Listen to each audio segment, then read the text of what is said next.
Hi everyone. दोस्तों हम लोग सीटेट पेपर सेकंड में साइंस के जो इम्पोर्टेंट टॉपिक है वो डिस्कस कर रहे हैं।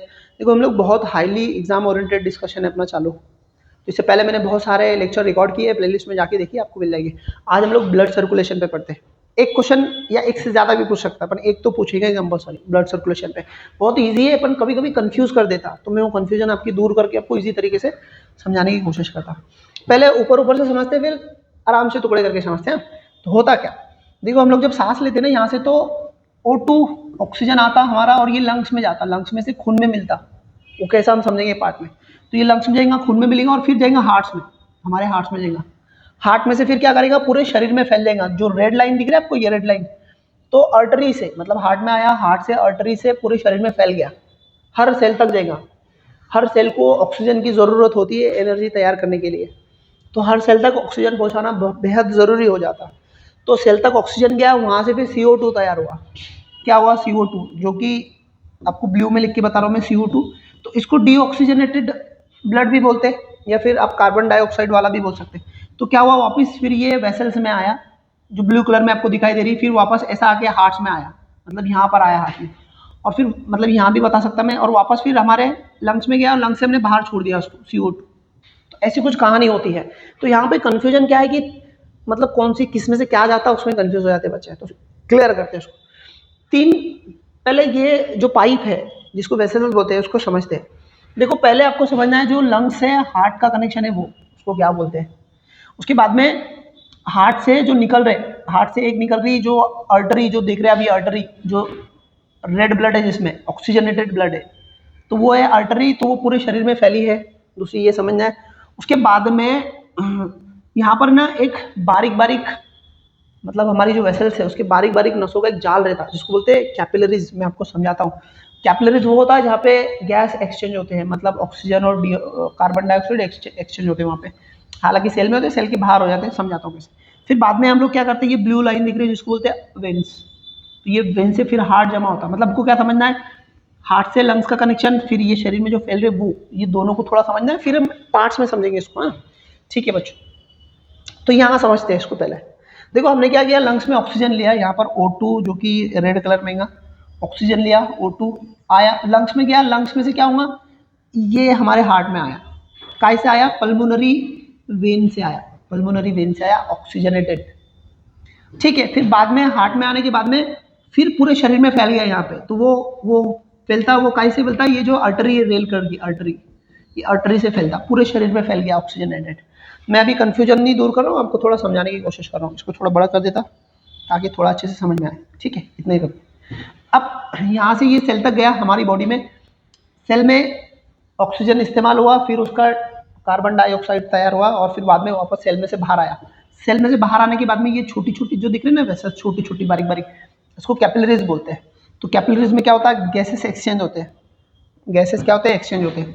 फिर वहाँ से डीऑक्सीजनेटेड मतलब CO2 डीऑक्सीजनेटेड वापस जमा होता है कैपिलरीज से। काय में जमा होगा, ये वेन है जो ब्लू कलर के दिख रहे हैं, इसको बोलते हैं वेन, इसमें जमा होगा, वेन में। और फिर यहाँ से सीधा ये वेन में से वो क्या हो जाएगा, हार्ट में जाएगा, हार्ट में से फिर वापस लंग्स में जाएगा हमारे, तो वो जाएगा पल्मोनरी अर्टरी से। तो अर्टरी और वेन्स में थोड़ा कंफ्यूजन है, तो थोड़ा समझते हैं। देखिए हमको इसको कैसे याद रखना है, इसमें पूरी सीक्वेंस पे सवाल पूछेंगे आपको क्या क्या होता है, तो इसको कैसे याद रखते हैं। देखो पहले ये याद रखो कि ये हार्ट है हमारा, हार्ट में जो खून जमा करने वाले रहते हैं, जो खून जमा करते हैं किधर से भी, उसको बोलते हैं वेन। खून जमा हो रहे, चाहे लंग्स में से जमा हो रहा है या फिर इधर से जमा हो रहा है, उसको बोलते हैं वेन, जमा करने वाले। जो जमा करने वाले रहते हैं वो वेन रहते हैं, हार्ट्स में जमा करने वाले। तो देखो जमा कौन करता, पहले जो लंग्स में से जो ऑक्सीजनेटेड ब्लड आ रहा है वो जमा कर रहा, और दूसरा जो डीऑक्सीजनेटेड है जो हार्ट्स में जमा हो रहा बॉडी से, वो जमा हो रहा। तो जो कलेक्ट होता उसको वेन बोलते हैं, कलेक्ट। चाहे हार्ट से ऑक्सीजनेटेड क्यों नहीं आता, इधर कलेक्ट होने वाला जो रहते वेन रहते। अब जो हार्ट से लेके आ रहा रहता वो पल्मोनरी वेन बोलेंगे उसको, और जो पूरे शरीर से जमा कर रहा है उसको सिर्फ वेन बोलेंगे हम लोग। ऐसे याद रखो, जमा करने वाला या कलेक्ट करने वाले को वेन बोलते हैं। अगर वो हार्ट से जमा कर रहा तो उसको, जो हार्ट से लेके आ रहा उसको पल्मोनरी वेन, और जो बॉडी से लेके आ रहा उसको बोलेंगे सिर्फ वेन बोलेंगे। ठीक है, और जो फैला रहा मतलब हार्ट से हमारे दूर लेके जा रहा दूर लेके जा रहा है उसको बोले आर्टरी। अब वो क्या करेगा, अगर वो हार्ट से लंग में लेके जाएगा तो वो उसको बोलेगी पल्मोनरी आर्टरी, और वो क्या करेगा हार्ट से बॉडी में लेके जाएगा तो उसको बोलेगी आर्टरी। बस इतना याद रखना है आपको। तो ये याद रहेगा ना तो बाकी चीजें समझना बहुत आसान है। ठीक है, वापस आते हैं हम लोग, स्टार्ट से शुरू करते हैं। अब देखो यहाँ से इसको समझते हैं। अब जो इंपॉर्टेंट है वो बोलूंगा, याद रखना तो याद रखो, इजी लेना बोलूंगा तो इजी ले लेना। ठीक है, क्योंकि एग्जाम में जो पूछता है वही डिस्कस करेंगे सिर्फ हम लोग। देखो हमने क्या किया, यहाँ से सांस ली, ये पाइप है, इसको बोलते हैं विंड पाइप। अब इसको हमारे लिए इतने जरूरी नहीं, बस इसको आप इतना याद रखो कि इसको ट्रैकिया बोलते हैं। ये जो पाइप गिर रही है ना इसको ट्रैकिया बोलते हैं। ये दिख रहा ट्रैकिया, ये वाला पाइप, ये ट्रैकिया याद रखना। उसको आपको पूछता है कि फूड पाइप कौन सा है और विंड पाइप कौन सा है, तो इतना पूछता है। तो जो विंड पाइप रहता है उसको ट्रैकिया बोलते हैं। फिर वो यहाँ से आता है, देखो इसकी ब्रांचेस के अलग अलग नाम है, ये जो है तो नॉट इम्पॉर्टेंट है, नहीं कुछ जरूरी याद रखना है। तो फिर यहाँ से क्या होता है, ये ऐसे फैल जाता है पूरे, ये जो आपको जाल दिख रहा है, वेब दिख रहा है इसमें ये जो दिख रहा है ना आखिरी के पॉइंट है ना, वो ऐसे कुछ फुगे हैं, ये ऐसे फुगे हैं जो दिख रहे हैं ना इसको, तो ये जरा सा फुगे को बड़ा किया है यहाँ पे। तो इनको क्या बोलते हैं, तो ये यहाँ पर ये जो सांस हम लेते तो ये यहाँ ऐसे फुग्गों में आता, बहुत छोटे छोटे रहते, गुब्बारे टाइप गोल गोल। और वो जो गोल गोल रहते हैं उसके आजू बाजू देखो खून की नसें लिपटी है दोनों तरह की, आर्टरी भी है और वेन भी है, दोनों है। उनको कैपिलरीज बोलते हैं। कैपिलरीज क्या रहती है, जगह रहती है जहाँ पे गैसेस एक्सचेंज होती है। कैपिलरीज बहुत छोटी छोटी नसें बोलते हैं जिसको हम लोग, तो उसको लिपटी हुई है। ऑक्सीजन सीधा आया और ये जो गुब्बारा है इसमें आया, हर गुब्बारे में आता है, उसको बोलते हैं अल्वियोली। अल्वियोली बोलते हैं ये जो गुब्बारे हैं ना, इसको छोटे छोटे चेंडू की जैसे, इनको एल्वियोली बोलते हैं। तो यहाँ से एल्वियोली में ब्लड आया तो क्या हुआ यहाँ समझते। देखो जैसे ही एल्वियोली है इसमें आया ब्लड आया, तो देखो यहाँ पर सांस लेते थे, अब क्या होता, ऑक्सीजन आता, ऑक्सीजन ज्यादा हो जाता हमारी बॉडी में, तो क्या करता धीरे से डिफ्यूज हो जाता काय में, हमारी कैपिलरीज में जो छोटी नस आती है उसमें। यहाँ से क्या हुआ, O2 ज्यादा हो गया था, कॉन्सेंट्रेशन यहाँ ज्यादा हो गया, तो वो क्या हो गया, डिफ्यूज हो गया, यहाँ पे चला गया। यहाँ से किसने रिसीव किया उसको, आरबीसी ने रिसीव किया, और आरबीसी अब उसको कहाँ लेके जाएंगी, हार्ट में लेके जाएंगे, हार्ट में, हमारे दिल में। किससे लेके जाएंगे, जो पल्मोनरी वेन है उससे, पल्मोनरी वेन से कलेक्ट करेंगे, याद रखना। तो ये यहाँ से जमा करेंगे और हमारे हार्ट में लेके जाएंगे पल्मोनरी वेन से। ठीक है, फिर वो वापस जाएगा उधर, फिर वापस डीऑक्सीजनेटेड ब्लड वापस इधर से आएगा कैपिलरी से, और यहाँ से आएगा और यहाँ से बाहर निकलेगा। अब यहाँ से इधर जाएगा क्योंकि कॉन्सेंट्रेशन इधर बढ़ जाता है CO2 का, CO2 लेके यहाँ से इसका कॉन्सेंट्रेशन बढ़ेगा, ये डिफ्यूज इधर होगा और हम बाहर छोड़ देंगे उसको। तो यहाँ पे ये जो प्रोसेस होती है इसको डिफ्यूजन प्रोसेस बोलते हैं, डिफ्यूज होकर इधर से उधर जाता है ब्लड। ठीक है, फिर ये ब्लड अब हार्ट में आएगा, तो हार्ट में देखो जैसे ही ऑक्सीजनेटेड ब्लड आया, कहाँ से, पल्मोनरी वेन से आया, ये पल्मोनरी वेन से आया तो यहाँ आएगा।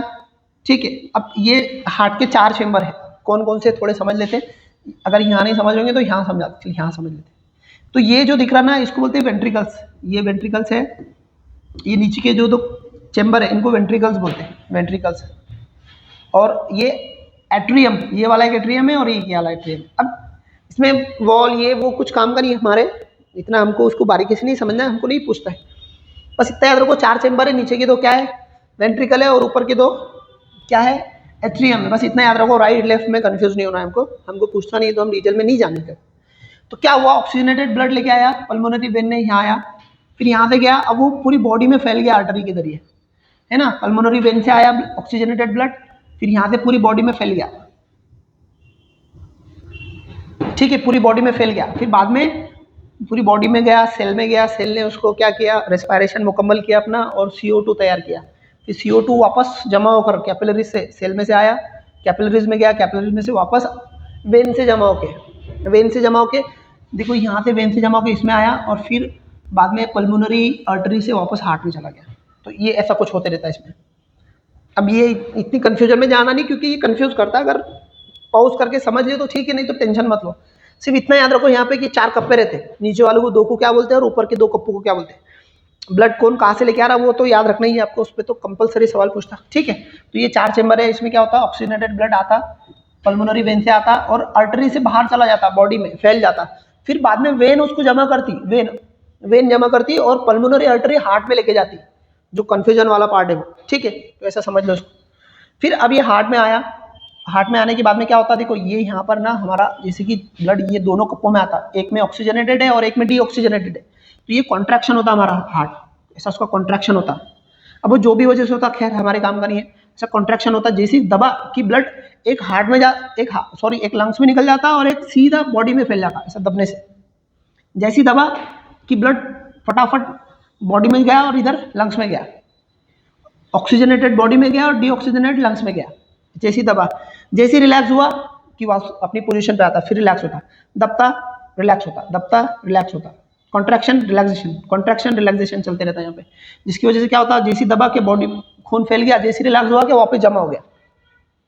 तो इसके यहाँ से दबने से बॉडी में फैल जाता और इसके वापस अपनी पोजीशन में आने से वापस जमा हो जाता। तो ये खेल चलते रहता, इसको बोलते हैं हार्ट पंपिंग, हार्ट बीट, जो कि 1 मिनट में 72 टाइम्स होते रहते हार्ट बीट। ठीक है, जैसी यहाँ पे ये दबा तो ब्लड प्रेशर हाई हो जाता, जैसे ही रिलैक्स हुआ तो ब्लड प्रेशर अपनी पोजीशन पे आ जाता है, रिलैक्स हो जाता है। तो ये जो जब दब जाता है उसको बोलते हैं, बस इतना समझो कि दब गया कि खून पूरी बॉडी में फैला और इधर से लंग्स में गया, रिलैक्स हुआ कि वापस जमा हो गया, बस इतना याद रखो। उसको क्या बोलते हैं बाद में समझाता मैं, ठीक है। फिर शरीर में ऐसे करके ब्लड फैलते रहता। अब कुछ थोड़ा इनके बारे में, आर्टरी के इनके बारे में डिस्कस करते हैं। देखो जो आर्टरीज है ना, तो वो क्या करती, ऑक्सीजनेटेड ब्लड पूरी बॉडी में फैलाती। जब हार्ट ऐसा दब जाता ना तो स्पीड से आता ब्लड, तो एक तरह का प्रेशर बिल्ड हो जाता। तो आर्टरी जो है ना वो थिक होते, थिक, क्योंकि जब ये दबता ना तो ब्लड आर्टरी में से फ्लो होता बॉडी में, ऐसे दबता तो एकदम आर्टरी पे प्रेशर आता। तो आर्टरी प्रेशर आता तो इसलिए उसको कुदरत ने थिक बनाई है, थिक, थोड़ी जाड़ी, मजबूत, और ठीक होने के साथ साथ डीप है, अंदर हमारे शरीर में डीप है, ऊपर से मसल ने कवर करके रखी उसे, ताकि कुछ मसल भी प्रेशर बना के रखे और वो फट ना जाए। एक तो ठीक है और ऊपर से मसल का प्रेशर है अंदर डीप में हमारी बॉडी के अंदर में, ताकि जैसे यहाँ से ऐसा दबा, जैसे आर्टरी पे प्रेशर आया तो वो संभाल सके प्रेशर को। तो आर्टरी क्या रहती है, अंदर डीप है। हम देखते हैं ना ऊपर से जो ब्लू कलर की, तो वो वेन है, ऊपर रहते हैं, उस पर इतना प्रेशर नहीं आता। जो अंदर आर्टरी रहती है ना उस पर प्रेशर आता है, इसलिए अंदर है, दिखाई नहीं देती, और जाड़ी है, ठीक है, उसकी जो बाउंड्री है, वॉल है, वो ठीक होती है ताकि प्रेशर जैसी दबी के प्रेशर आया कि वो कंट्रोल कर सके। तो ये बातें याद रखना, एक तो ठीक रहती है और इनसाइड रहती है अंदर डीप, ठीक है। जो वेन है, जो डीऑक्सीजनेटेड ब्लड वापस लंग्स में लेके आती, वो जो है ना तो ऊपर रहती, ज़्यादा डीप में नहीं रहती और उतनी ठीक नहीं है जितनी ठीक आर्टरी है। वेन थोड़ी पतली होती है, थीन होती है, थीन। अब आर्टरी जो है तो इसमें देखो, इसको ग्रेविटी, जो आर्टरी ना उसको ग्रेविटी के अगेंस्ट में जाना है, ग्रेविटी के अपोज में जाना है। तो जब खून जब चढ़ेगा ना तो ऊपर से प्रेशर आने लगेगा उस पर, तो इसमें बीच बीच में इसमें वॉल है, जगह जगह जो वेन है उसमें जगह जगह वॉल है। वॉल ऐसी वॉल है कि अगर इधर से ब्लड जब जाता, इधर से ब्लड जाता तो कोई प्रॉब्लम नहीं होती उसकी, पर वो नीचे नहीं आने देता। जैसे ब्लड नीचे आने करा कि वो वॉल ऑटोमेटिक बंद हो जाती। तो वॉल है जिसकी वजह से प्रेशर मेंटेन रहता, मतलब ग्रेविटी के अगेंस्ट भी ब्लड आसानी से जा पाता, ऊपर से प्रेशर इंपोज नहीं होता, ठीक है। तो ये डीऑक्सीजनेटेड ब्लड गया और वापस फिर वो पूरा सर्कुलेशन की प्रोसेस चालू है इसकी, ठीक है। देखो जब ब्लड ऐसे यहाँ समझते हैं, जब हार्ट ऐसा पंप, ये सॉरी कॉन्ट्रैक्ट होता ना, यहाँ से ऐसा दब जाता ना, तो ब्लड आर्टरी में से ब्लड एकदम जाता तो उसको ब्लड प्रेशर बढ़ जाता, तो उसको बोलते हैं, उसको क्या बोलते हैं, सिस्टोल बोलते हैं।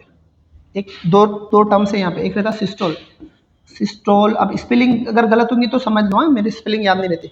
सिस्टोल होता तो यहाँ पर हमारा सिस्टोल में ब्लड प्रेशर हाई हो जाता, तो ये नॉर्मल रेंज है इसकी 120 की, 120 की नॉर्मल रेंज है, इतना वो प्रेशर बढ़ जाता, ठीक है। जैसे ही वो फिर जब ये दबा तो कॉन्ट्रैक्शन हुआ कि ब्लड प्रेशर बढ़ गया, और जैसे ही वापस अपनी पोजीशन में आया तो उसको बोलते हैं डायस्टोल, या डायस्टोल बोलते हैं, जो भी बोलते हैं, डेस्टोल, सिस्टोल, डायस्टोल, ऐसा कुछ बोलते हैं उसको। तो ये क्या कितना रहता है, 80 तक।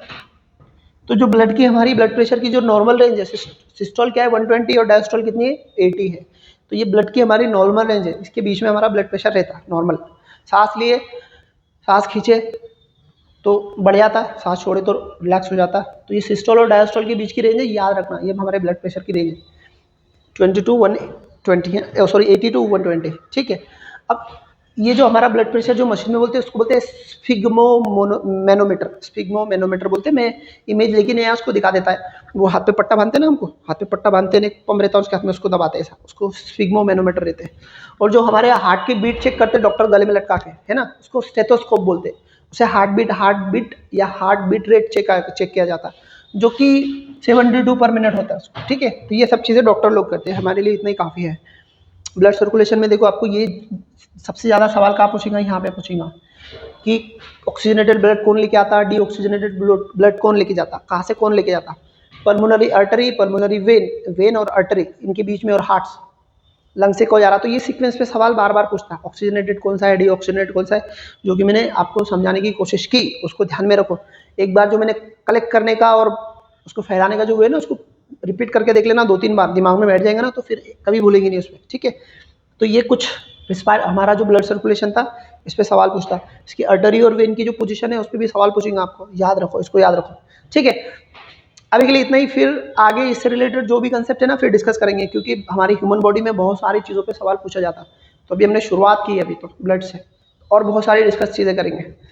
कुछ सूचनाएं दे देता है, देखो सीटेट एग्जाम अभी काफ़ी दिन है, यहाँ से ऑलमोस्ट 50 डेज बाकी है। जो सीटेट की जो क्लासेस है ऑनलाइन ऑफलाइन दोनों चालू है, पेपर फर्स्ट सेकंड दोनों ही है। तो जो भी इंटरेस्टेड है वो कॉल कीजिए, नीचे डिस्क्रिप्शन में डिटेल में कॉन्टैक्ट डिटेल है, वो कॉल कीजिए। दूसरी सूचना देता हूँ, देखो इस साल है ना महा टीटी और टेट होने के चांसेस है महाराष्ट्र में। तो जो भी बच्चे प्रिपरेशन कर रहे हैं तो उसके लिए हमने व्हाट्सअप ग्रुप बनाया है, उसकी लिंक मैंने डिस्क्रिप्शन में दी है, वहाँ जाके ज्वाइन कर सकते हैं। उसके बाद में अगर उसके लिए क्लासेस भी लगाने हैं तो जून में उनकी क्लासेस स्टार्ट होने वाली है, जून से क्लासेस स्टार्ट करेंगे। तो आप इंटरेस्टेड है, क्लासेस लगाना चाहते हैं तो आप राब्ता कायम कीजिए, ठीक है। हम लोग नेक्स्ट वीडियो में मिलते हैं, अभी के लिए इतना ही, तब तक के लिए इजाज़त दो, बाय बाय।